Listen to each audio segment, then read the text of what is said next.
মানুষের জীবন সুখ দুঃখ হাসি কান্না আনন্দ বেদনা নিয়েই তৈরি। আমাদের ব্যস্ত জীবনের বুননের মাঝে অবিচ্ছেদ্য এক অংশই যেন হয়ে দাঁড়িয়েছে কোনো না কোনো অসুস্থতা। তবে সমস্যা যাই আসুক, চেষ্টা আর পথ জানা থাকলে তা থেকে মুক্তি পাওয়া যায় খুব সহজেই। প্রিয় দর্শক, আপনাদেরকে সেই সমস্ত পথ জানাতেই শুরু করছি এসএটিভি স্বাস্থ্য বিষয়ক নিয়মিত আয়োজন ডিপিআরসি অ্যাডভান্সড পেইন ট্রিটমেন্ট। সঙ্গে আছি ডাক্তার নোভা। আজ পুরো অনুষ্ঠান জুড়ে আমরা কথা বলবো কোমর ব্যথার অপারেশনবিহীন আধুনিক চিকিৎসা প্রসঙ্গে। সেই সাথে কথা বলবেন আপনারাও। অনুষ্ঠানে সরাসরি অংশ নিতে ফোন করতে পারেন স্ক্রলে দেখানো নম্বরে, অথবা ফেসবুকে আমাদের সাথে সংযুক্ত হতে পারেন www.facebook.com/dprc advanced pain treatment এই ঠিকানায়। প্রিয় দর্শক, আপনাদের সমস্যার সম্ভাব্য সমাধান জানাতে এবং আজকের আলোচনায় অংশ নেওয়ার জন্য স্টুডিওতে আজ আমাদের মাঝে উপস্থিত আছেন বাত ব্যথা প্যারালাইসিস ও ফিজিওথেরাপি বিশেষজ্ঞ ডাক্তার মোহাম্মদ শফিউল্লাহ প্রধান, এবং স্টুডিওতে আমাদের মাঝে আরও উপস্থিত আছেন একজন অতিথি যিনি তার চিকিৎসা নিয়ে এখন অনেকটাই সুস্থ হয়ে উঠেছেন। চলুন দর্শক, কথা বলি তাঁদের সাথে। আপনাদের দুজনকে অনেক অনেক শুভেচ্ছা এবং স্বাগত জানাচ্ছি আমাদের আজকের পর্বে। আপনাকে ধন্যবাদ। আপনাকে ধন্যবাদ। আজকে আমরা কথা বলবো অপারেশনবিহীন কোমর ব্যথা চিকিৎসা প্রসঙ্গে। প্রথমে আমি জানতে চাইবো যে কোমর ব্যথার কি কি কারণ রয়েছে, এবং এখানে একটা মডেল আছে, সেটা দিয়ে যদি একটু বুঝিয়ে বলেন তাহলে আমাদের জন্য বুঝতে একটু সুবিধা হবে। অবশ্যই প্রায় রোগীরা আমাদের কাছে জানতে চায় যে কোমরে কি সমস্যা হয়েছে, বা এবং আমাদের ডাক্তারদেরও উচিত যে রোগীদেরকে তার কারণ বা রোগের যে ডিজিজের যে কজ বা রোগ কি কারণে কোমরে ব্যথা হয় বা কেন হয়ে থাকে সেগুলো বিস্তারিত বুঝিয়ে দেওয়া। কারণ হচ্ছে আমরা চিকিৎসা যখন করি, হয়তো চিকিৎসা দিলে ভালো হয়ে গেল, রোগী চলে যাবে, রোগী কিন্তু তার লাইফ আলাদা, সে কিন্তু আমাদের হাসপাতাল বা আমাদের সারাক্ষণ সাথে থাকবে না।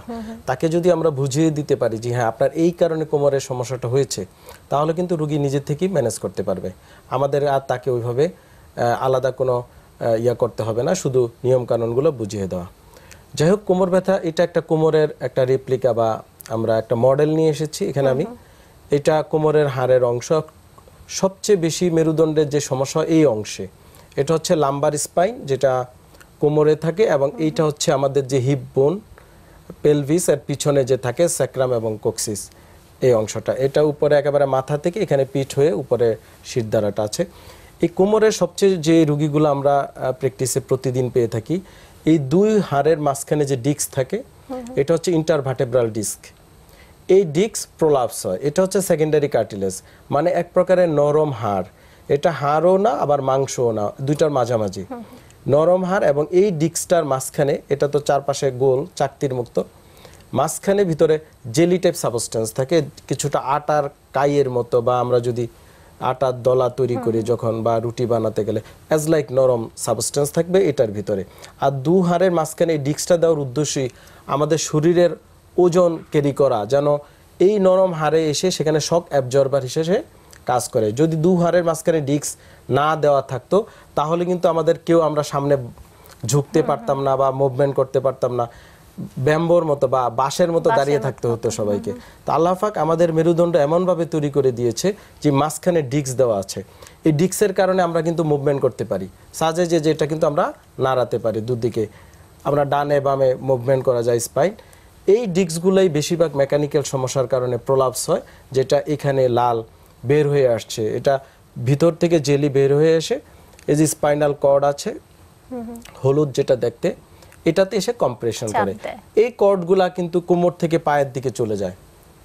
এখন এই কারণেই আবার কোমর ব্যথাটা পায়ে ব্যথা হয়, এবং রোগী অনেক সময় কমপ্লেইন করে যে তার পা অবশ হয়ে যাচ্ছে, বা হাঁটতে গেলে সে শক্তি পাচ্ছে না, অনেক সময় ভার হয়ে থাকে, ইভেন কি টোটাল পা প্যারালাইসিস হয়ে যেতে পারে। বিকজ অফ এখানে যদি খুব বেশি রুট কম্প্রেশন হয়ে যায়, বা এই ডিস্ক প্রলাপসটা আপনার পোস্টেরিয়র ল্যাটারাল হতে পারে, বা পোস্টেরিয়র পিছনে হতে পারে, বা পাশে হতে পারে।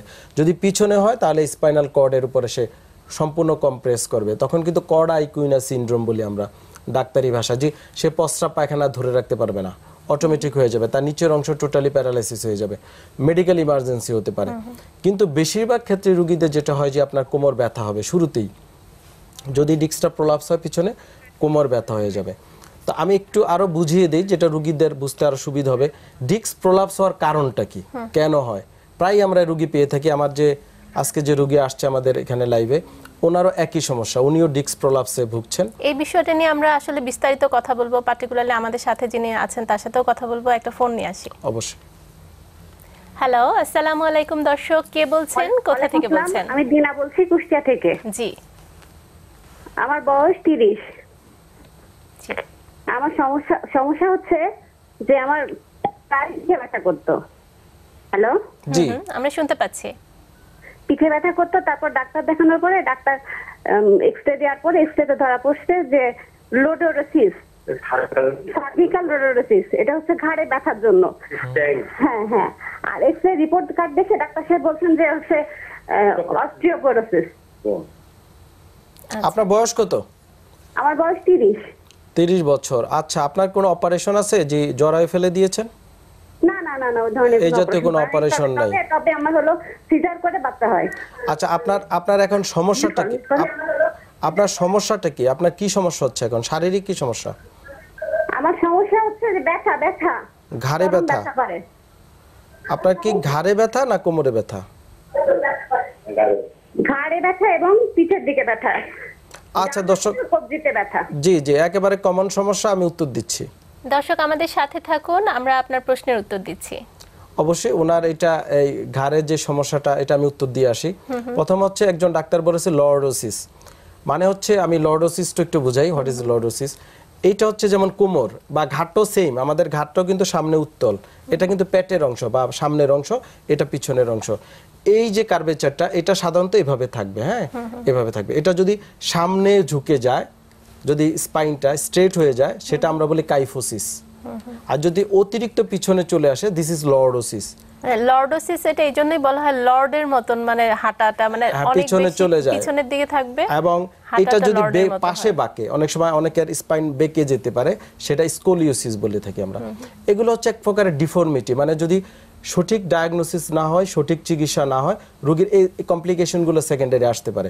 কিন্তু ওনার দুইটা ডায়াগনোসিস বলেছে ডাক্তার সাহেব, নাম্বার 1 লর্ডোসিস, নাম্বার 2 অস্টিওপোরোসিস।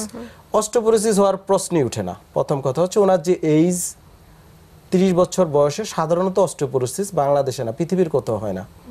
সেটা হয়তো আর্থ্রাইটিস জনিত কোনো সমস্যা আসতে পারে অনেক সময়। তবে লর্ডোসিস, হ্যাঁ, এটা একটা কজ হতে পারে। তো এইটা আসলে এইভাবে লর্ডোসিস কোনো মেডিকেল ডায়াগনোসিস না, এটা একটা সেকেন্ডারি কমপ্লিকেশন হতে পারে। আমার মনে হয় ওনার পিঠের বা ঘাড়ের যে কথা বলছে, ওখানে একটা এমআরআই করা দরকার। এমআরআইতে সম্ভবত আমার যেটা হচ্ছে যে ডিস্কের সমস্যা থাকতে পারে। বেশিরভাগ মহিলা যারা এবং পারিবারিক কাজ করতে হয়, সামনে ঝুঁকে কাজ করতে হয় অনেক সময়, কিন্তু তাদের এই ডিস্ক প্রলাপস হতে পারে। তো উনি দর্শক বলছিলেন যে ওনার ঘাড়ে এবং পিঠে ব্যথা, দু জায়গায় ব্যথা আছে। আমার মনে হয় আপনাকে একটা এমআরআই করে ফেলতে হবে মেরুদণ্ডের। এমআরআই করলে সহজেই ডায়াগনোসিস হয়ে যাবে। এবং এই রোগের চিকিৎসা হচ্ছে রিহ্যাব ফিজিও। এটা ঔষধের মাধ্যমে, মানে আপনি যদি পেইন কিলার খান, আপনি ব্যথা কমবে, কিন্তু আপনার রোগটা কিন্তু কোনো ডায়াগনোসিস হবে না বা আপনার এটা সারবে না। আপনাকে এটা রিহ্যাব ফিজিও করতে হবে, তার আগে দরকার আপনার সঠিক ডায়াগনোসিস।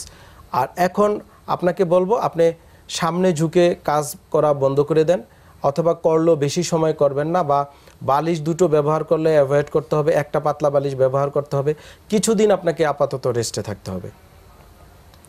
আমরা আমাদের সাথে যে অতিথি আছে তার সাথে একটু কথা বলি। ভাই, আপনার নাম কি এবং আপনি কোথায় থাকেন? আমার নাম আবুল হাশেম, আমি সাউথ কোরিয়া থাকি। আচ্ছা, সাউথ কোরিয়াতে থাকেন আপনি। ওখান থেকে কি এখানে এখন ছুটিতে এসেছেন? জি, ছুটিতে আসছি। আর আপনার সমস্যাটা কি ছিল? আমার সমস্যা কোমরে ব্যথা ছিল। তখন আমি স্যারের টিভিতে দেখছি লাইভ প্রোগ্রাম, দেখার পরে আমি নাম্বার নিয়ে স্যারের সাথে যোগাযোগ করছি হসপিটালে, এবং এখানে আসছি, ভর্তি হয়েছি। আমি চিকিৎসা নিচ্ছি এবং ভালো হয়েছি। কতদিন ধরে ভর্তি আছেন আপনি? আমি 2 সপ্তাহ যাবত ভর্তি। আর আপনি প্রথমে কিরকম ফিল করতেন আর এখন কেমন ফিল করছেন 2 সপ্তাহ পরে? একটু ব্যথা ফিল করতাম, এখন অনেকটাই সুস্থ। আর এজন্য কি আগে কোথাও ট্রিটমেন্ট করেছেন, বা আপনি তো সাউথ কোরিয়াতে থাকেন, সেখানে কি ডাক্তার দেখিয়েছিলেন? জি, আমি সেখানে দেখেছিলাম। সেখানে মানে কি কিরকম ইমপ্রুভমেন্ট হয়েছিল, বা এখন কি হচ্ছে? আসলে সেখানে আপনার আমি ওষুধ বা ইনজেকশন নিছি। ওখানে আপনার প্রতিদিন ডিউটি করতে হইতো, দেখা যায় সেখানে রেস্ট ছিল না। ডাক্তার বলছে রেস্ট নিতে, আমি তো ওইটা পাইনি, যে এই জন্য আর কি দেশে ছুটিতে আসছি। চিকিৎসা পর্যাপ্ত রেস্ট নিচ্ছি, আমি এখন অনেকটাই সুস্থ। আচ্ছা, আমি আবার শফিউল্লাহ প্রধান আপনার কাছে চলে আসি, যে উনি যেটা বলছিলেন যে ইনজেকশন নিয়েছেন এবং ওষুধ খেয়েছেন, এটা আসলে একটা কনজারভেটিভ ট্রিটমেন্ট, হয়তোবা অ্যাকিউট কেসে যখন খুব বেশি ব্যথা ছিল সেই ক্ষেত্রে কিছুটা কাজ হয়, কিন্তু রেস্টের যে ব্যাপারটা এবং ফিজিওথেরাপির যে ভূমিকা এখানে আছে সেটা সম্পর্কে যদি একটু বলেন। অবশ্যই ওনার যে সমস্যা আসলে আমার কাছে আসার পর যেটা হচ্ছে ওনার ডায়াগনোসিসটা কনফার্ম ছিল না যে আসলে ওনার পিঠে কোমর ব্যথা কেন হচ্ছে। তো আমরা এমআরআই করার পরে যেটা দেখা গেল ওনার ডিস্কের সমস্যা আছে, যেটা আমরা প্রোল্যাপস ইন্টারভার্টেব্রাল ডিস্ক বা পিএলআইডি বলে থাকি। তো পিএলআইডি চিকিৎসা কিন্তু উনি ওখানেও কিন্তু থেরাপি নিয়েছিল সাউথ কোরিয়াতে, উনি ওখানেও বা যেইভাবে থেরাপি নেওয়ার দরকার সেভাবে ওনার ভাষায় বলছিল যে উনি আসলে ওইভাবে পারে নাই ওখানে, কারণ ওনাকে একদিকে জব নিতে হতো, করতে হতো, আরেক দিক দিয়ে ফিজিওথেরাপি নিয়েছে বা ওষুধ ইনজেকশন এগুলো ব্যবহার করেছে, রেজাল্ট আসে নাই। আসলে পিএলআইডি যেটা আমরা বারবার বলছি কোমর ব্যথার অন্যতম কারণ, পিএলআইডি রোগের চিকিৎসার ক্ষেত্রে প্রথম দরকার রেস্ট, কমপ্লিট বেড রেস্ট, এবং দ্বিতীয় হচ্ছে ডিকম্প্রেশন, মানে এই যে ডিস্ক প্রোলাপস হয়ে নার্ভে চাপ দিয়েছে সেটাকে আপনি যদি ডিকম্প্রেস না করেন বা এটা তো কমপ্রেসড হয়ে আছে, চাপ খেয়ে আছে, সেই চাপটা যদি না সরানো হয়, এক্স্যাক্টলি, তো রিলিজ যদি করা না হয় তাহলে কিন্তু ব্যথাটা হয়তো সাময়িক কমে থাকবে, আবার কিন্তু ব্যথা যখন রোগী মুভমেন্টে যাবে বা হাঁটা চলাফেরা শুরু করবে আবার ব্যথা শুরু হতে পারে। অথবা পিএলআইডি রোগী কিন্তু রেস্ট অবস্থাও কিন্তু তীব্র ব্যথা হয়, রোগী একটু বাথরুমে যাওয়ার সময় কষ্ট হবে, একটু হাঁটতে গেলে তার ব্যথা বেড়ে যেতে পারে, একটু দাঁড়ালি ব্যথা শুরু হয়ে যায়। তো এই রোগীদেরকে ডিকম্প্রেসড করতে হবে, এবং ডিকম্প্রেশন নির্ভর করে রোগীর কতটুকু প্রলাপস হয়েছে তার উপরে।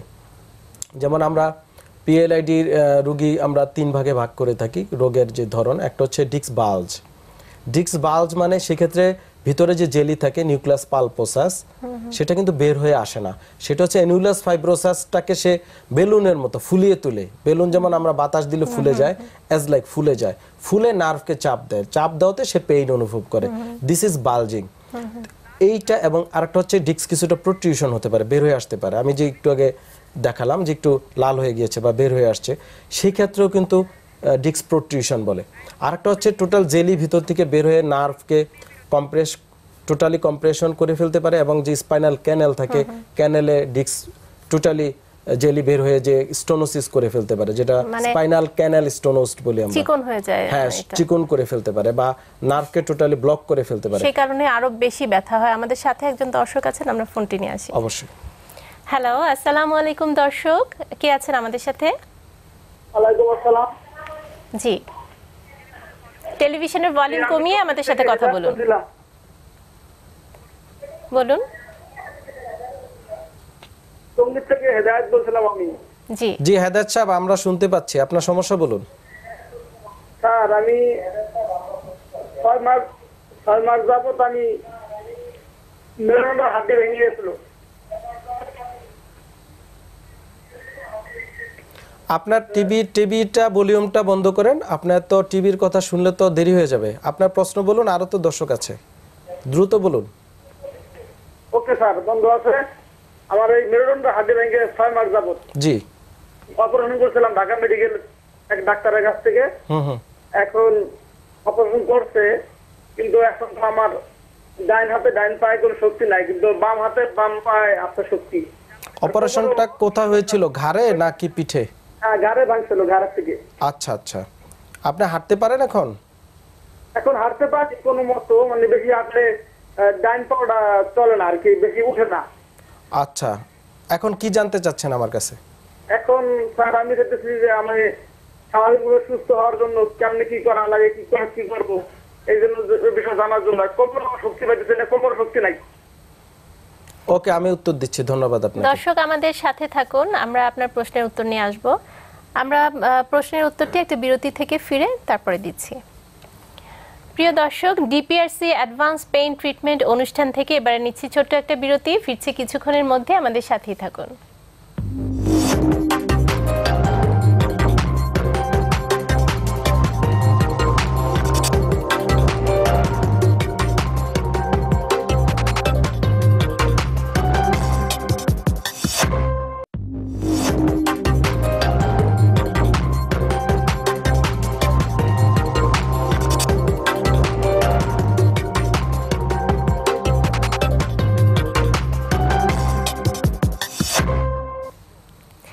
প্রিয় দর্শক, বিরতির পর আবারও স্বাগত ডিপিআরসি অ্যাডভান্স পেইন ট্রিটমেন্ট অনুষ্ঠানে। আজ আমরা কথা বলছি কোমর ব্যথার অপারেশনবিহীন চিকিৎসা প্রসঙ্গে। স্টুডিওতে আমাদের মাঝে উপস্থিত আছেন বাত ব্যথা, প্যারালাইসিস ও ফিজিওথেরাপি বিশেষজ্ঞ ডাক্তার মোহাম্মদ শফিউল্লাহ প্রধান।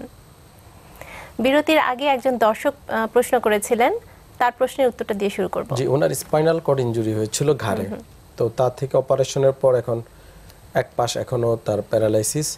তো উনি জানতে চেয়েছেন এরপরে কি করতে হবে। আসলে স্পাইনাল কর্ড ইনজুরি যদি হয় সেটা মানে ওনার একটা অ্যাক্সিডেন্টের হিস্ট্রি ছিল এক্স্যাক্টলি এবং ইনজুরি হয়েছিল। আমরা আমাদের যেমন ডিপিআরসিতে এই জাতীয় রোগী প্রায় 3-4 জন ভর্তি আছে যাদের spinal cord injury. According to injury আপনার প্যারালাইসিসটা তাই হবে। যদি কারো ঘাড়ে হয় 4 হাত পা অবশ হয়ে যেতে পারে। যদি একটু নিচে আসে, যত নিচে আসবে তত নিচের অংশ প্যারালাইসিস হবে, এই হচ্ছে ল। তো ওনার যেহেতু ঘাড়ে হয়েছে এই জন্য ওনার 4 হাত পা হয়তো অবশ হয়ে গিয়েছিল। এখন এক পাশ ভালো, এক হাত এক পা ভালো, আর এক পাশ ভালো হয় না এখনো। ওনার at the time of operation, মানে যেদিন থেকে অপারেশন হলো ওই দিন থেকে ওনাকে রিহ্যাব ফিজিও করতে হবে, এছাড়া কোনো দ্যার ইজ নো ওয়ে। এবং একমাত্র চিকিৎসাই রিহ্যাবিলিটেশন, একেবারে ওই দিন থেকে শুরু হবে। এবং এই রিহ্যাবিলিটেশন প্রসিডিউরটা বিভিন্ন রকম হবে, মানে অপারেশনের সময় একরকম, অপারেশনের আগে আরেক রকম, 15 দিন পরে আরেক রকম, 1 মাস পরে আরেক রকম। কারণ হচ্ছে যত দিন যাবে ওনার কিন্তু মাসেল পাওয়ার আসবে, ওনার বিভিন্ন ডিফর্মিটি দেখা দিতে পারে। উনি তো আগে হয়তো ভালো ছিল সম্পূর্ণ, এখন হয়তো দেখা যায় উনি দাঁড়াতে পারে বা ঠিকমতো বসতে পারে না, বা কিছু দাঁড়াতে পারে, বা হাঁটতে গেলে সমস্যা হয়। এই যে অ্যাকর্ডিং টু কমপ্লিকেশন আমাদের ওইভাবে অ্যাসেসমেন্ট করতে হয় যে ওনার কোন মাসেলসে পাওয়ার নাই, কোন হাতে পাওয়ার আছে, কোনটাতে নাই, কোনটাতে বেশি এক্সারসাইজের প্রয়োজন, কোনটা থেকে আমরা কি রেজিস্টেড এক্সারসাইজ দিব বা অ্যাক্টিভ অ্যাসিস্টেড দিব বা প্যাসিভ এক্সারসাইজ করব, কোন স্প্লিন্টিং এর প্রয়োজন আছে কিনা, স্প্লিন্টিং মানে আর্টিফিশিয়াল কোনো ডিভাইস লাগবে কিনা এই কাজগুলো করার জন্য। পাশাপাশি অন্যান্য বিভিন্ন থেরাপিউটিক অ্যাপ্রোচে যেতে হয়। তো এটা আসলে একদিনে সম্ভব না, এগুলা একটা রিহ্যাবিলিটেশন হসপিটাল, যে বিশেষায়িত হাসপাতালে ভর্তি থেকে একটানা কয়েক মাস করে যেতে হবে। পাশাপাশি রুগীকে এক্সারসাইজগুলো শিখে নিতে হবে। পরবর্তীতে যখন চলে যাবে সে বাসায় গিয়ে তার আত্মীয় স্বজন, তার ফ্যামিলি মেম্বার এবং তাকে বিভিন্ন জিনিস শিখিয়ে দিতে হবে, বিভিন্ন এক্সারসাইজ, বিভিন্ন এবং এই ক্ষেত্রে আমার কাছে মনে হয় যে ফলো আপটা খুব ইম্পর্টেন্ট। কারণ এই যে তার ধীরে ধীরে একটু করে উন্নতি হবে, ইমপ্রুভমেন্টের সাথে সাথে কিন্তু ট্রিটমেন্টের প্যাটার্নটাও চেঞ্জ হয়ে যাবে এবং নিয়মিত ফলো আপে আসতে হবে। তো আমার মনে হয় দর্শক, আপনি যদি এই জাতীয় ট্রিটমেন্ট এখন করেন, রিহ্যাবিলিটেশন, পুনর্বাসন চিকিৎসা যান, আপনার এই সমস্যাটা আস্তে আস্তে স্বাভাবিক জীবনে ফিরে আসতে পারবেন। তবে সেটা অনেক সময় লেগে যাবে অ্যাকর্ডিং টু ইনজুরি, মানে কারো 1 মাস লাগে, কারো 6 মাস লাগে, কারো 1 বছর লেগে যায়। কিন্তু আপনি যদি আশাহত হয়ে বসে থাকেন, ট্রিটমেন্টে না যান, তাহলে কিন্তু আপনি যে অবস্থা আছেন তার চেয়ে আরও খারাপের দিকে চলে যেতে পারেন। আপনাকে যত দ্রুত সম্ভব এই চিকিৎসার আশ্রয় নিতে হবে। আমাদের সাথে ফেসবুকে একজন দর্শক যুক্ত হয়েছেন, আমরা সেই প্রশ্নটি নিয়ে আসি। সাদিকা আফরিন লিখেছেন, আমি সাদিকা, আমার বয়স 21, 1 বছর ধরে আমি ব্যাক পেইন, হাতের শিরায়, পায়ের তালুর ব্যথায় ভুগছি। অনেক পরীক্ষা করার পরও কিছু ধরা পড়েনি। কিছুদিন থেকে ঠিক থাকার পর আবার এই পেইন হয়। আমার ঘাড়ের রগ ব্যথা করে, মাথা ব্যথা শুরু হয়, আর আস্তে আস্তে চোখ, নাক, দাঁত ব্যথা শুরু হয়। ক্যালসিয়াম ট্যাবলেট খেয়েছি, খুব একটা কাজ হয়নি। এখন কিভাবে আমি সাহায্য পেতে পারি? অবশ্যই ওনার যে সাদিকা আফরিন, ওনার যে সমস্যাগুলো, এটা বোঝা যাচ্ছে পলিআর্থ্রালজি আমরা বলে থাকি, মানে মাল্টিপল জয়েন্ট ইনভলভমেন্ট, মানে ওনার কিন্তু এক এক সময় এক এক জায়গায় ব্যথা হচ্ছে বলছে। তো এটা সাধারণত আর্থ্রাইটিস রোগীর লক্ষণ। আর্থ্রাইটিস রোগী সাধারণত এই সমস্যাগুলো হয়ে থাকে, স্পেশালি ফাইব্রোমায়ালজিয়া। এই রোগে দেখা যায় রোগীর কমপ্লেইন ব্যথা হবে, যখন সে বিছানায় থাকে বা বাসায় থাকে বা রেস্টে থাকে ব্যথা বেড়ে যেতে পারে। তারপরে মানে আর্থ্রাইটিস রোগী এক একটার কমপ্লেইন এক এক রকম, বাট মাল্টিপল জয়েন্ট ব্যথার কথা বলবে, মানে অনেকগুলো জোড়ায় ব্যথা, বা হাতের আঙ্গুলে ব্যথা, পায়ের আঙ্গুলে, পায়ের তলায় ব্যথা, কোমর ব্যথা, ঘাড় ব্যথা, একসাথে অনেকগুলো ব্যথার কথা বলবে সে। আবার এপিসোডিক হবে, এই যে বলছে যে কিছুদিন ভালো হয় আবার হবে, থেকে আবার শুরু হয়েছে। তো আমার মনে হয় এটা অবশ্যই ডায়াগনোসিস করলে, ক্লিনিক্যাল এক্সামিনেশন এবং রোগীর বিভিন্ন অ্যাসেসমেন্ট করলে, আমরা ফিজিক্যাল এক্সামিনেশন বলি, এগুলো করলে আশা করি বোঝা যাবে যে আমার কাছে মনে হয় সম্ভবত উনি আর্থ্রাইটিসে ভুগছে। আগে ওনার ডায়াগনোসিসটা কনফার্ম করতে হবে। এবং উনি আরেকটা খুব মজার জিনিস বলেছে যে উনি ক্যালসিয়াম খাচ্ছে, কোনো কাজ হচ্ছে না। উনি ক্যালসিয়াম খাবে কেন? প্রথম কথা হচ্ছে ওনার কি আদৌ ক্যালসিয়ামের কোনো চাহিদা আছে বা দরকার আছে শরীরে? বাংলাদেশে আমার প্র্যাকটিসে আমি দেখছি এবং সারা যে রিসার্চ আছে, বাংলাদেশে ক্যালসিয়ামের তেমন কোনো ঘাটতি নেই। আমরা যদি 100টা রুগী দেখি, ম্যাক্সিমাম 10টা রুগীর হয়তো ক্যালসিয়ামের কিছু ডেফিসিয়েন্সি বা ইনসাফিসিয়েন্সি থাকতে পারে। আর বয়স অবশ্য কম, মাত্র আর এই বয়সে সাধারণত ক্যালসিয়ামের ঘাটতি হয় না। এটা এক প্রকার আর্থ্রাইটিস রোগ বা আমরা এক কথা বাত রোগ বলতে পারি। তো আমার মনে হয় ডায়াগনোসিস কনফার্ম করা উচিত। আর ওনার মতো যারা ক্যালসিয়াম খায় শুধু শুধু, যে ব্যথা হলেই ক্যালসিয়াম খাওয়া, দোকানদার থেকে তো কিনতে পাওয়া যায়, এটা হাইপার ক্যালসিমিয়া থেকে আবার কিডনি সমস্যা হতে পারে, বিভিন্ন সমস্যা হতে পারে। শুধু শুধু ক্যালসিয়াম না খেয়ে আমার মনে হয় একজন বিশেষজ্ঞের শরণাপন্ন হয় অন্তত ডায়াগনোসিসটা কনফার্ম করা। আর সবচেয়ে মজার জিনিস হচ্ছে আমরা রুগীদেরকে ডায়াগনোসিস করে যদিও যাই করে দেই না কেন, এখন কিন্তু ইন্টারনেটে সার্চ দিলে সবকিছু রুগী পেয়ে যেতে পারে খুব সহজে, প্রত্যেকটা রোগ সম্পর্কে একটা আইডিয়া হয়। আমাদের সাথে একজন দর্শক অপেক্ষা আছেন ফোনে, আমরা ফোনটি নিয়ে আসি। হ্যালো, আসসালামু আলাইকুম দর্শক, কে বলছেন, কোথা থেকে বলছেন? আমি রায়ের বাজার ধানমন্ডি থেকে বলছি। জি, সাইদা সারোয়ার। জি, আপনার সমস্যার কথা বলুন। আমার সমস্যা হয়েছে আমার হাঁটু এবং কোমর, এগুলো প্রচন্ড ব্যথা আজকে অনেকদিন যাবত। তারপর আজকে কিছুদিন যাবত আমার ঘাড়ের যে উপরের অংশটা, ঘাড়ে প্রচন্ড ব্যথা এবং মনে হইতেছে ঘাড়ের একটা সাইড একটু নিচে হয়ে গেছে, একটা উঁচু হয়ে গেছে। মধ্যে মধ্যে বুকটা মনে হয় কি চাকাটা ধরে অনেক ব্যথা করে। এটার কি কারণে আমি অনেক ওষুধ ট্যাবলেট অনেক কিছু খাইছি ব্যথার জন্য, কমে তারপর আবার আজকে কয়েকদিন যাবত খুব বেশি ব্যথা। আপনার বয়স কত? আপনি কি করেন? আমি গৃহিণী, আমার বয়স 47 বছর। 47 বছর। আপনার ডায়াবেটিস আছে? জি না, ডায়াবেটিস নেই। এই যে ব্যথা বলছিলেন এক এক সময় এক এক জায়গায়, আপনার কি ডাক্তার দেখিয়েছিলেন এই পর্যন্ত, বা ডাক্তার সাহেবরা কোনো রোগ বলেছে যে এই রোগে ভুগছেন? অনেকে বলে যে বাতের ব্যথা নাকি, এগুলো বলে। আচ্ছা, জি দর্শক, আমি উত্তর দিচ্ছি। ওনার একেবারে টিপিক্যাল কোশ্চেন, যে মানে ওনার মতো উনি একা রুগী না, মানে এই যে বয়স 40 আপ ওমেন, প্রায় 40 আপ ওমেনের 50% রুগীর একই কমপ্লেন শুনবেন, যে একজনের হাঁটু ব্যথা, কয়দিন হাঁটু ব্যথা, তারপর কোমর ব্যথা, তারপর ঘাড় ব্যথা, তারপরে এই যে ওনার মতো কমপ্লেন, মানে এই অল রুগী আর সেম কমপ্লেন, মানে কাছাকাছি। এই সকল রুগী আসলে যেটা হচ্ছে কয়েকটা জিনিস। একটা হচ্ছে যেহেতু উনি মহিলাদের কিছু একঘেয়েমি কাজ করতে হয়, তা থেকে কিছু ডিজিজ হয় যেটা আমরা মেকানিক্যাল রোগ বলে থাকি, যে কোমর ব্যথা, যেমন আমরা পিএলআইডি বলছিলাম, ঘাড়েও পিএলআইডি হতে পারে, বা মাসেলস স্পাজম হতে পারে, স্প্রেন হতে পারে, স্ট্রেন হতে পারে। এগুলো আছে পেশাগত রোগ, মানে পেশার কারণে হয়ে থাকে। এর ভিতর অ্যাড হয়েছে ওনার এইজ একটা ফ্যাক্টর। এই বয়সে এসে বিভিন্ন হরমোনাল ডেফিসিয়েন্সির কারণে হাড় ক্ষয় রোগ হয়ে থাকে, অস্টিওপোরোসিস। এর আগে এক রোগী বলছিল যে 30 বছরে ওনার অস্টিওপোরোসিস হয়েছে, আসলে তা না। 40 আপ ওমেন সাধারণত অস্টিওপোরোসিসে সাফার করে থাকে। এই যে ওনার দেখা যায় যে অস্টিওপোরোসিস ডেভেলপ করেছে, অস্টিওআর্থ্রাইটিস ডেভেলপ করেছে, এই সকল কারণে ওনার এক এক সময় এখন এক এক জায়গায় ব্যথা হয়। তো দর্শক, আপনার এটার জন্য বিশেষজ্ঞ ডাক্তার এবং বিশেষায়িত হাসপাতালে শরণাপন্ন হয়ে চিকিৎসা করতে হবে। সাজেস্ট আপনার হাঁটুর এক্সরে বা কোমর ঘাড়ের এমআরআই এবং ভিটামিনের লেভেলগুলো, যেমন ভিটামিন ডি, ক্যালসিয়াম, এগুলার লেভেল দেখে আপনাকে চিকিৎসায় যেতে হবে। যেগুলো ঘাটতি থাকে এগুলো দিতে হবে, পাশাপাশি আপনাকে রিহ্যাবিলিটেশন এবং ফিজিও চিকিৎসার শরণাপন্ন হতে হবে। তাহলেই এই সমস্যাগুলো কমে আসবে এবং আপনার মরণ পর্যন্ত আপনি যতদিন বেঁচে থাকেন আপনি এই সকল রোগ থেকে ভালো থাকতে পারবেন। তারপরে আমি যেটা বলবো, আপনারা যদি ব্যথা হয়, ব্যথায় এই সকল ব্যথায় সাধারণত গরম সেক দিতে পারেন, খুবই উপকারে আসবে।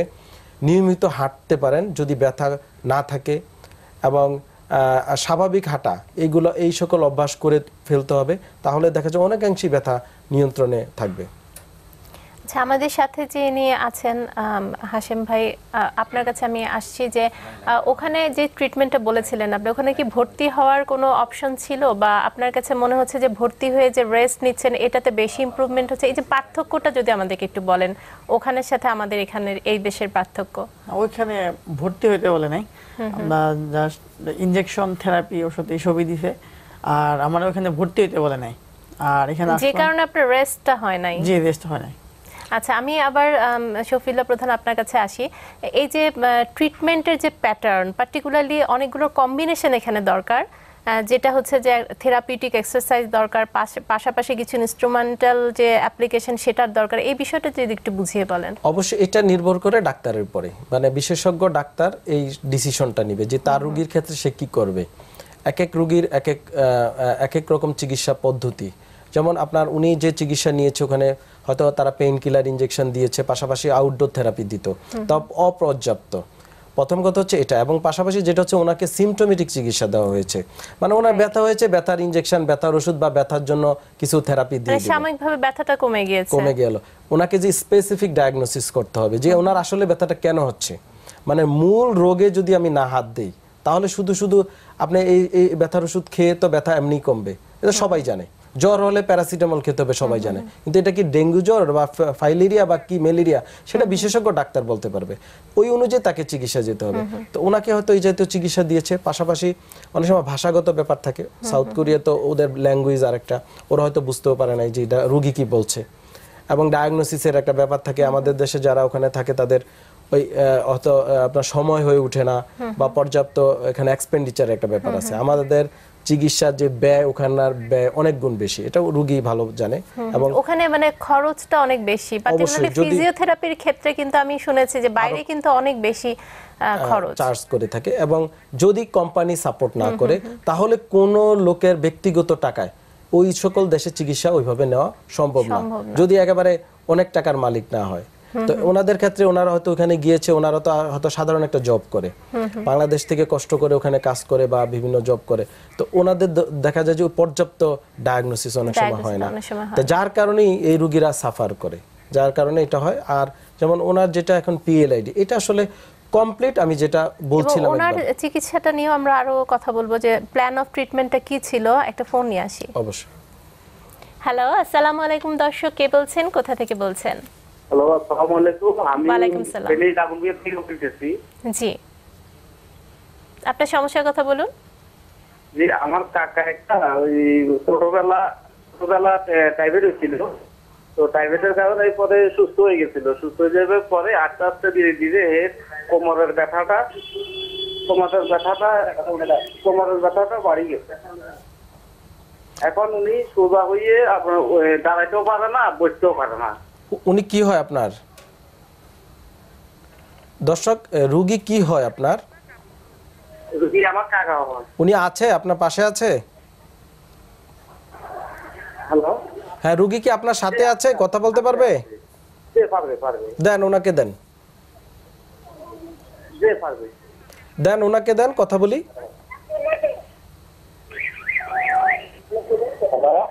জি, আপনার বয়স কত? ওয়ালাইকুম সালাম, আপনার বয়স কত?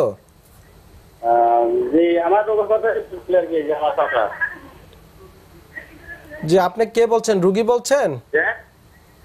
আপনি কি রুগী বলছেন? জি, আপনার বয়স কত এখন? আচ্ছা, আমার মনে হয় উনি বুঝতে পারছে না।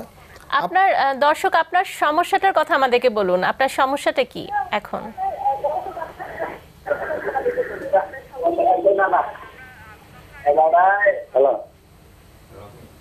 জি, আমরা শুনতে পাচ্ছি, বলুন। হ্যালো, আমরা শুনতে পাচ্ছি, আপনার সমস্যার কথা বলুন। আপনার সমস্যাটা বলুন দর্শক, আমরা শুনতে পাচ্ছি। দর্শক, লাইনটি বোধহয় কেটে গেছে, আপনি দয়া করে আরেকবার একটু চেষ্টা করুন। আমরা এবারে একটা বিরতিতে যাব, বিরতি থেকে ফিরে আবার আমরা আলোচনায় আসব। প্রিয় দর্শক, আপনারা দেখছেন ডিপিআরসি অ্যাডভান্স পেইন ট্রিটমেন্ট। এবারে নিচ্ছি ছোট্ট একটা বিরতি, ফিরছি কিছুক্ষণের মধ্যে, আমাদের সাথেই থাকুন।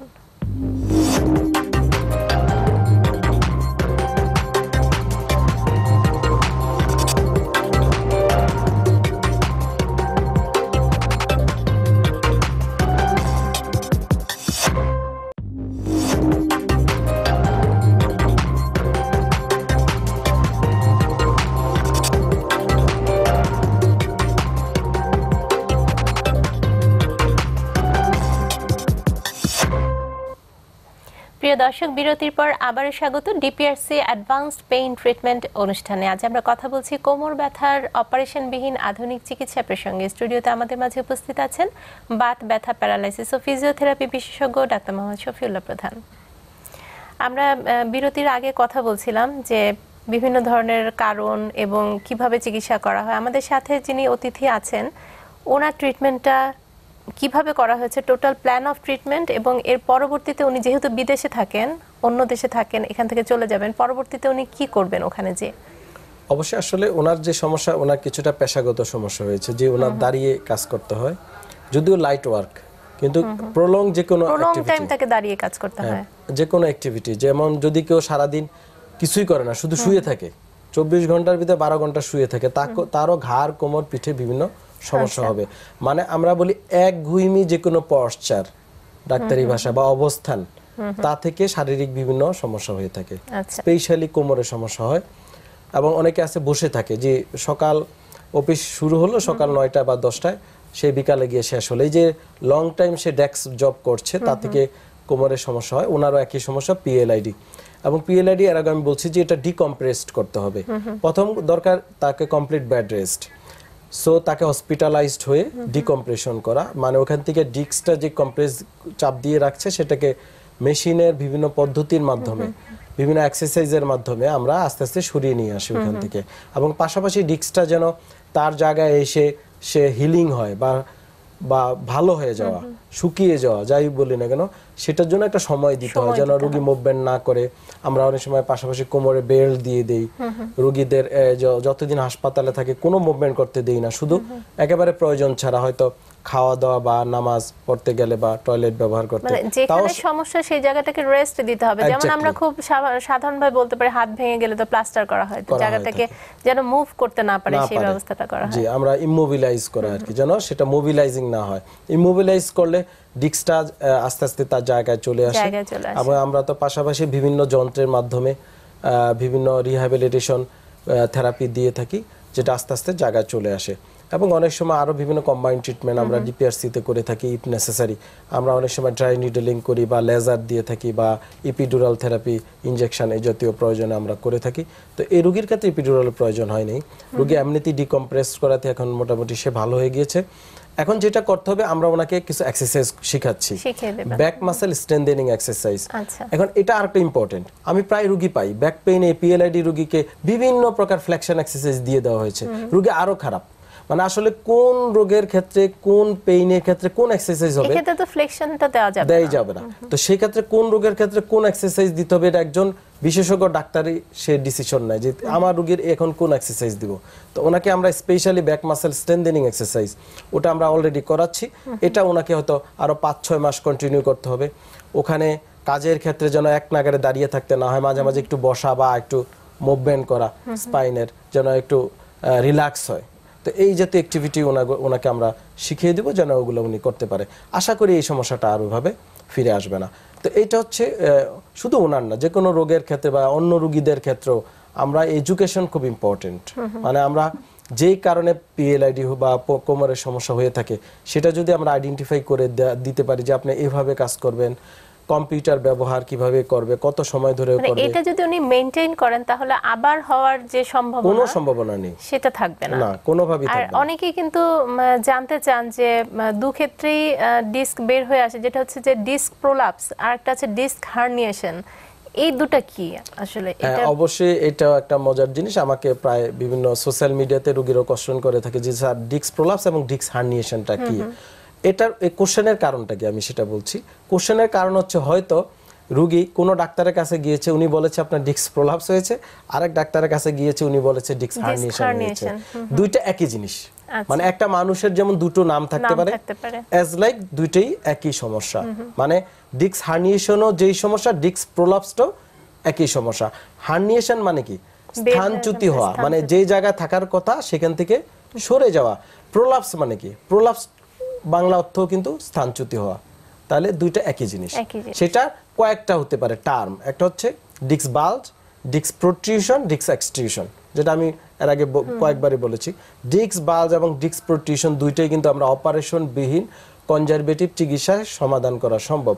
কিন্তু ডিস্ক এক্সট্রিউশন, যেটা আমরা সিকিউস্ট্রাম বলে থাকি অনেক সময়, এবং স্পাইনাল ক্যানেল যদি স্টোনোসড হয়ে যায়, সেই ক্ষেত্রে কিন্তু মানে অনেক সরু সময় হয়ে যায়, এক্স্যাক্টলি অনেক সময় সার্জারির প্রয়োজন সেই ক্ষেত্রে হতে পারে। সার্জারি প্রয়োজন। এবং যখন একেবারেই খুব বেশি সমস্যা, যেমন হচ্ছে সে প্রস্রাব পায়খানা ধরে রাখতে পারছে না, সেই ক্ষেত্রে কিন্তু অবশ্যই মেডিকেল ইমার্জেন্সিতে সার্জারি প্রয়োজন হয়ে যেতে পারে, এবং আফটার সার্জারি আবার তাকে রিহ্যাবিলিটেশন চিকিৎসা আসতে হবে। অনেক সময় আমরা আমি কিছুদিন আগে এক রোগী ম্যানেজ করেছি যে পোস্ট সার্জিক্যাল কমপ্লিকেশন অ্যারাইজ করতে পারে। তো সেই ক্ষেত্রে আবার রোগীকে রিহ্যাবিলিটেশন করতে হয়, যে বিভিন্ন সেই ক্ষেত্রে অপারেশনের পরের থেরাপি বা চিকিৎসা পদ্ধতি, অপারেশন বিহীন চিকিৎসা পদ্ধতি কিন্তু এক না। রোগীদের ধারণা ফিজিওথেরাপি মানে ওই আমি সেই কক্সবাজারে যা করব ঢাকাতেও তাই, আসলে তা না।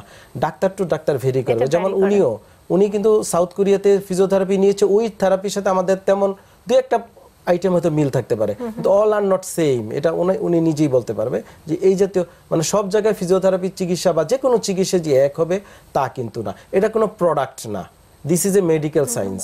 যে এটা বাজার থেকে কিনে নেব একটা অমক ব্র্যান্ডের টিভি, গিয়ে এটা দেখবো, এটা কিন্তু তা না। অনেকের ধারণা যে থেরাপি মানে ওই সিলেটে যা হবে, ঢাকাতে তা হবে, মুম্বাই শহরে তা হবে, this is not correct idea. Physiotherapy নির্ভর করে চিকিৎসকের উপরে। এটা একটা মডার্ন চিকিৎসা পদ্ধতি। চিকিৎসক ডিসিশন নেবে তার রোগীর ক্ষেত্রে যে সমস্যাটা হয়েছে কিভাবে সে থেরাপি করবে, কোন ইকুইপমেন্ট ইউজ করবে, কি করবে না, কোন এক্সারসাইজ দিবে, স্পেসিফিক প্রবলেমের জন্য স্পেসিফিক ট্রিটমেন্ট। আমাদের সাথে একজন দর্শক ফেসবুকে সংযুক্ত হয়েছেন, আমরা প্রশ্নটি নিয়ে আসি। মোহাম্মদ রাশিদুজ্জামান শুভ লিখেছেন, আমার আব্বুর বয়স 65 বছর, কোমর ব্যথা, হাঁটু ব্যথা, হাঁটাচলা করতে পারছে না, ডায়াবেটিস নাই। আমার আব্বুর এখন করণীয় কি? অবশ্য ওনার বাবার যে সমস্যা এটা বুঝাই যাচ্ছে, 65 ইয়ার্স ওল্ড এবং হাঁটু ব্যথা, কোমর ব্যথা, উনি অস্টিওআর্থ্রাইটিসে ভুগছেন।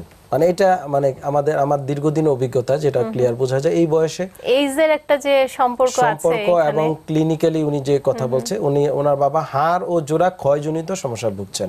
সেটা হাঁটুতেও আছে, পাশাপাশি মেরুদণ্ডেও আছে। এবং এই রোগীগুলো আমরা যদি ভিটামিন ডি লেভেল দেখি, দেখা যায় অনেক কম পাওয়া যায়। আমাদের যে স্টাডি আছে, 100 রোগীর ভিতর 95 জন রোগী ভিটামিন ডি ডেফিসিয়েন্সিতে ভুগছে বাংলাদেশে। তো শুধু যে ভিটামিন ডি থেকে যে এই ক্ষয় হচ্ছে তা না, এটা হচ্ছে ভিটামিন ডি আমাদের শরীরের হাড় ও জোড়ার পুষ্টিতে অনেক হেল্প করে থাকে, ক্যালসিয়াম ডিপোজিশনে হেল্প করে থাকে বডিতে, মিনারেল ডিপোজিশনে হেল্প করে থাকে। যদি ইনসাফিসিয়েন্সি বা কমে যায়, তাহলে কিন্তু আপনার এই যে হেল্পটা সে করতে পারবে না। তো যার কারণে দেখা যায় হাড় ক্ষয়টা অনেক সময় বেড়ে যেতে পারে। তাছাড়া অন্যান্য বিভিন্ন এজিং প্রসেস জনিত কারণে কিন্তু হাড় ক্ষয় হয়ে থাকে। তো ওনার বাবার যেটা এখন দরকার হচ্ছে বিভিন্ন সাপ্লিমেন্ট খেতে হবে, যেমন glucosamine, chondroitin sulphate, hyaluronic acid, vitamin D level দেখে এগুলো করতে হবে। পাশাপাশি ওনাকে রিহ্যাব ফিজিও করতে হবে। এই রিহ্যাব ফিজিও করলে ওনাকে কোনো ব্যথা অনেক উপকার পাবেন। আমাদের সাথে একজন দর্শক ফোনে আছেন, আমরা অনুষ্ঠানের শেষের দিকে চলে এসেছি। হ্যালো, আসসালামু আলাইকুম দর্শক, কে বলছেন, কোথা থেকে বলছেন, আর প্রশ্নটি সংক্ষেপে করুন। আমার বয়স 53 বছর। জি জি, আমার প্রশ্ন হলো, জি বলুন। জি, আমার প্রশ্নটা হলো, আমি বিছানায় শুয়ে থাকলে আমার মাজার পিছন সাইড আর কোমরে মনে হয় যে দুই সাইডে কিডনির ভিতর ভীষণ ব্যথা বা কিডনি ক্ষতিগ্রস্ত হয়েছে। আসলে তা না, আমি কিডনিও পরীক্ষা করেছি, আমার কিডনি ফ্রেশ আছে, কিন্তু মাজার পিছনের দুই সাইড প্রচন্ড ব্যথা থাকে। আপনার বয়স কত? আমার বয়স 53 বছর। 53। আপনি কি করেন পেশা? আমি আগে ব্যবসা করতাম, ম্যাক্সিমাম বেশিরভাগ বসা থাকতাম। আচ্ছা দর্শক, আমরা বুঝতে পেরেছি, আপনার প্রশ্নের উত্তর দিচ্ছি আমরা। জি, ওনার সমস্যাটা আসলে কিডনির সমস্যা না। ওনাকে একটু দ্রুত আমি সংক্ষেপে বলি। কিডনির সমস্যা হলে হাত পায়ে পানি আসতে পারে, নাম্বার 1। প্রস্রাবে বিভিন্ন সমস্যা হতে পারে, চোখের নিচে পানি চলে আসতে পারে, অন্য মেডিকেল ইমার্জেন্সি আসবে বা সমস্যা তৈরি হবে। ওনার সমস্যাটা আসলে কোমরের হাড়ের সমস্যা, যেটা হয় ডিস্ক প্রলাপস হতে পারে, বা এই যে বলছিলাম হাড় ক্ষয়জনিত সমস্যা। তো আমার মনে হয় কোমরের একটা এমআরআই করা জরুরি আপনার, অথবা এক্সরে দেখলেও আমরা অনেক সময় বুঝতে পারি। আফটার দ্যাট আপনাকে রিহ্যাবিলিটেশন চিকিৎসা যেতে হবে। আপনি প্রতিদিন দুবেলা গরম সেক দেন, ব্যথানাশক কোনো মলম বা ক্রিম কোমরে লাগাতে পারেন। আর শুয়ে শুয়ে কিছু এক্সারসাইজ আছে, যেগুলো ইন্টারনেটে সার্চ দিলে পাবেন, এগুলো আপনি করে দেখতে পারেন। আর যদি না হয়, আপনাকে একজন বিশেষজ্ঞ এই জাতীয় রোগের চিকিৎসকের শরণাপন্ন হতে হবে। আমরা অনুষ্ঠানের একেবারে শেষ প্রান্তে চলে এসেছি। আমরা বেশ কিছু গুরুত্বপূর্ণ তথ্য আপনার কাছ থেকে জানতে পেরেছি। আপনাদের দুজনকে অসংখ্য ধন্যবাদ জানাচ্ছি আমাদের স্টুডিওতে আসবার জন্য। আপনাকে অনেক ধন্যবাদ। প্রিয় দর্শক, সময়ের সাথে পাল্লা দিয়ে শেষ হয়ে গেছে আমাদের আজকের অনুষ্ঠানের সময়সীমা। তাই বিদায় নিচ্ছি আজকের মতো। দেখা হবে আগামী পর্বে নতুন কোনো বিষয় নিয়ে। আর অনুষ্ঠানটি পুনঃপ্রচার করা হবে বৃহস্পতিবার রাত 1:30 সে পর্যন্ত সবাই ভালো থাকুন, সুস্থ থাকুন, নিরাপদে থাকুন। ধন্যবাদ সবাইকে।